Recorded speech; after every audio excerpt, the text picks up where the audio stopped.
So you've got $1,000 in the bank. That might not sound like much. You probably don't feel rich. But what if I told you you're actually doing better than 70% of Americans? Congratulations. Saving money is hard. It can also get discouraging. Unless you're saving for a specific goal like a new car or a house, it might feel like there's no point. What good can $1,000 do you anyways? By itself, not much. But with the power of investment, you can put your money to work for you and watch it grow. Most people are willing to work hard at their jobs, but after a long and successful career, many end up broke. The problem is that unless you're a movie star, CEO, or professional athlete, you'll never earn enough to retire on the money you have laying around. To retire, you need wealth, and obtaining wealth means making good investments. This requires some long-term thinking. Look at one of the world's richest people, Warren Buffett. Buffett didn't become a billionaire until he was 55 years old. But thanks to savvy investments, his wealth has continued to grow year after year. Now 90 years old, he's been on the Forbes billionaires list for 35 years straight. Now let's look at the world's fastest self-made billionaire. Jay Walker had a net worth of 0 when he founded Priceline.com in 1998. A year later, he was a billionaire. A year after that, thanks to the dot-com crash, he wasn't even on the Forbes billionaires list. And while Walker remains a wealthy man by most standards, he's never again been worth $1 billion. This is just one example, but it goes to show that in the long run, a person with a long-term plan will usually be more successful. So how do you put your first $1,000 to work? Do you put it in a savings account, buy stocks, invest in real estate, or do you buy government bonds instead? Here's how to do all of those things and more. Don't forget to hit that like button and click subscribe for more videos. First, let's talk about real estate. We'll talk about it first because it's one of the most lucrative investments and has little downside. Over time, real estate gains value. And instead of sitting on that value like you do with other investments, you can earn passive rental income over time. Let's say you buy a house for $200,000. You rent that house out for $1,500 a month, which earns you $18,000 per year. Even after property taxes and necessary repairs, you're still taking home extra income every year. Now let's say 10 years have passed and you're tired of being a landlord. You sell the house, but it's gone up in value, so you're able to get $250,000 for it. That's an additional gain of $50,000.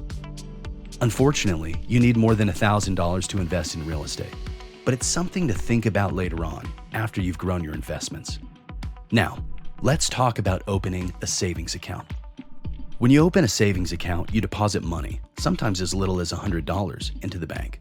The bank then pays you a guaranteed rate of interest as long as your money is deposited. The problem is you're never getting the best rate. In fact, interest rates on savings accounts are downright terrible at the moment.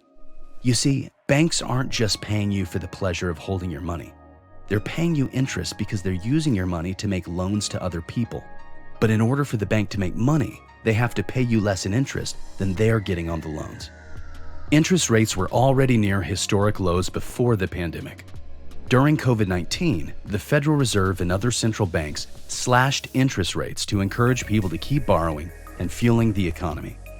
But these low interest rates also mean the banks can only afford to pay low savings account interest rates. Even the best accounts from local banks and credit unions are averaging around 0.8% per year. So if you invest $1,000 in one of these accounts, you'll earn $8 at the end of the year. First off, $8 is not even worth the trouble of opening an account. Second, any interest rate less than around 2.5% is questionable.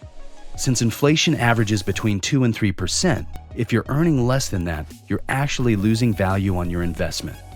Even as the dollar amount grows, since it's growing slower than inflation, your money can buy less and less.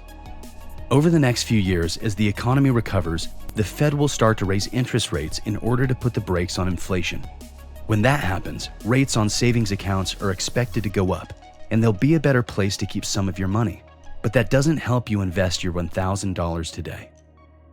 Government bonds are generally considered the safest type of investment.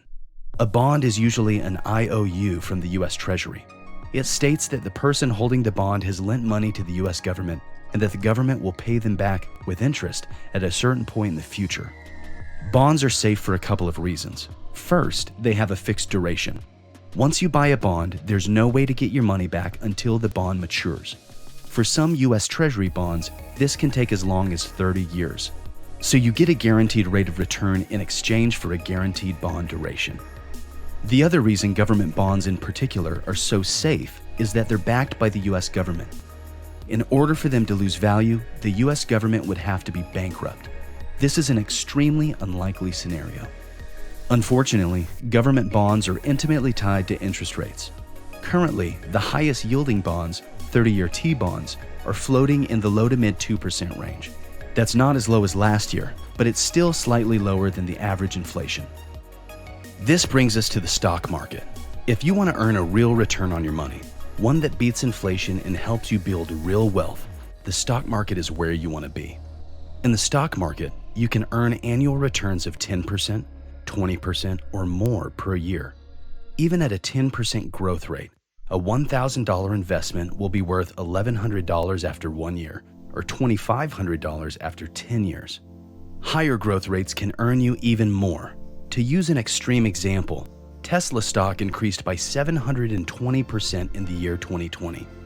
This was an unusual event, and most investments aren't going to go up that much, certainly not every year, but it goes to show you what's possible. Last year, Amazon's value increased by 80%. Much of this was driven by increased demand for home delivery due to COVID.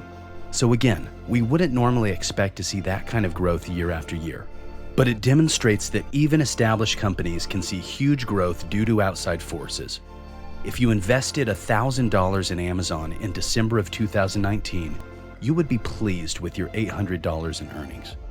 Even Google, a company with little to gain from the pandemic, grew by an amazing 30% in the year 2020. If you can get anywhere close to that kind of growth on a regular basis, your investments will do very well for you over time. With these kind of returns, why isn't everyone investing? The answer is risk. We just talked about some successful companies, but other companies didn't do so well in 2020. Let's not kid ourselves. 2020 was a terrible year. We had a global pandemic and a major financial crisis. The travel and hospitality industries took a major hit. Entertainment also suffered, and the AMC movie theater chain was only saved by emergency funds from their own investors. But even in a normal year, businesses face risks.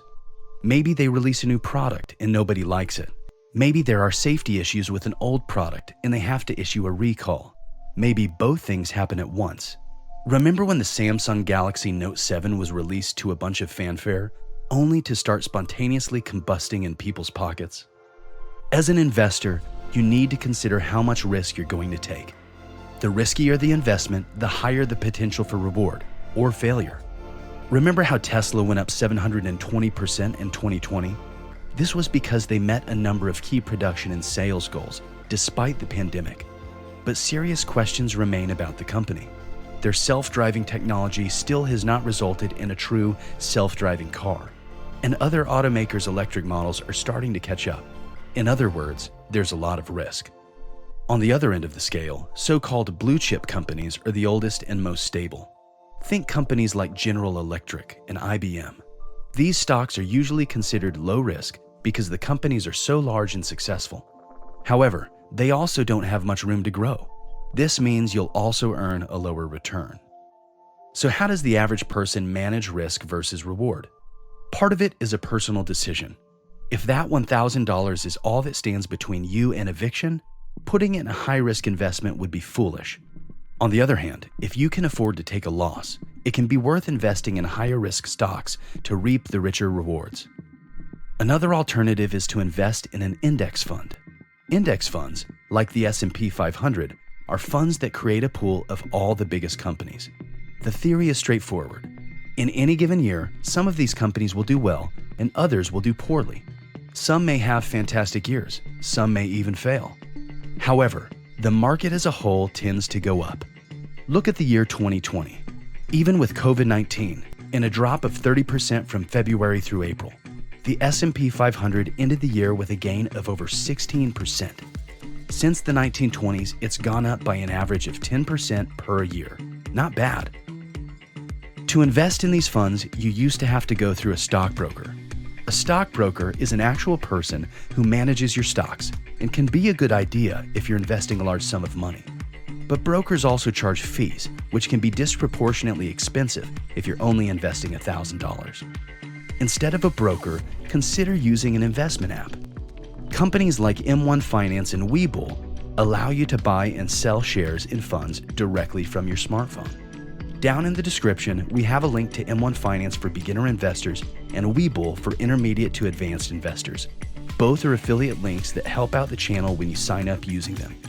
Be sure to leave a like and subscribe if you haven't already, and join us again as we make you a millionaire. Good luck investing.